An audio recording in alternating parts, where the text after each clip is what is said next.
కేంద్ర పౌర విమానయాన శాఖ మంత్రి రామ్మోహన్ నాయుడు వెంటనే రాజీనామా చేయాలని ఎన్సీపీ శరద్ పవార్ వర్గం ఎమ్మెల్యే రోహిత్ పవార్ డిమాండ్ చేశారు. అజిత్ పవార్కు మోదీ, అమిత్ షా న్యాయం చేయాలన్నారు. విమానంలో ఇంధనం క్యాన్లు ఉన్నట్లు తెలిసిందని రోహిత్ సంచలన ఆరోపణలు చేశారు. దీనివల్లే విమానం మంటల్లో చిక్కుకుందన్నారు. విమానంలో కావాల్సిన దానికంటే ఎక్కువ ఫ్యూయల్ నింపారన్నారు. ఇది కుట్రపూరితంగానే చేసిన చర్యగా తమకు అనుమానం కలుగుతోందన్నారు. విఎస్ఆర్ ట్రావెల్స్ వెనుక ఎవరున్నారో బయటకు రావాలని రోహిత్ డిమాండ్ చేశారు. విఎస్ఆర్ కంపెనీ మేనేజర్ వికే సింగ్ను ఇప్పటి వరకు ఎందుకు అరెస్టు చేయలేదని రోహిత్ ప్రశ్నించారు. బ్లాక్ బాక్స్ కాలిపోయిందని చెప్పడం కూడా పూర్తి అబద్ధమని ఆయన మండిపడ్డారు. రామ్మోహన్ నాయుడు పదవిలో ఉంటే విచారణను ప్రభావితం చేస్తారని, వెంటనే ఆయన పదవి నుంచి దిగిపోవాలని రోహిత్ పవార్ డిమాండ్ చేశారు.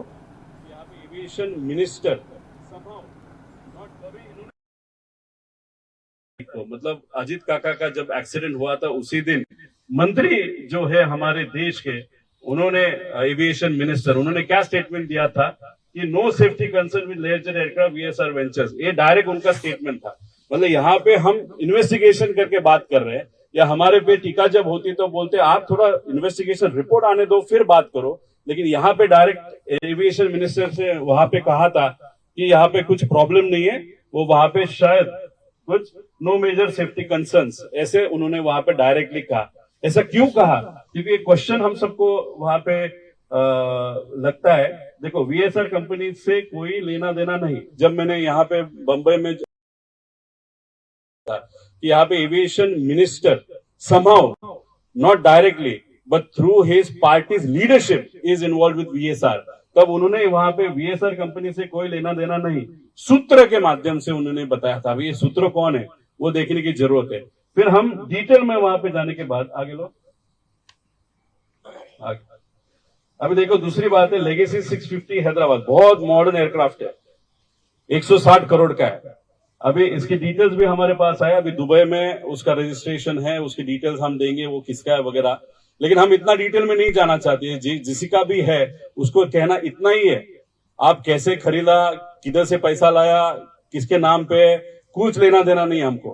लेकिन अगर आप वीएसआर से रिलेटेड हो और इन्वेस्टिगेशन अगर ट्रांसपेरेंटली नहीं हो रहा क्योंकि आप वीएसआर के दोस्त हो या वो सिंह के दोस्त हो, ये चीज हमको मान्य नहीं है, हम एक्सेप्ट नहीं करते. हमारे फैमिली के एक रिलेटिव इस एक्सीडेंट में गए हैं. इस महाराष्ट्र का बहुत बड़ा नेता, इस देश का बड़ा नेता इस एक्सीडेंट में वहां पे गया है. सिर्फ वे आपके दोस्त है और फाइनेंशियली आप रिलेटेड हो, इसलिए अगर आप ये चीज दबा रहे हो तो ये हम एक्सेप्ट नहीं करेंगे. ये लेगेसी 600 वीटी वीएसवी, ये अभी दूसरा महाराष्ट्र का विषय है. अभी ये लिया था जर्मनी से आया सिंगापुर से आया दिल्ली आया था. दिल्ली में 12 दिन वहां पे रहा था.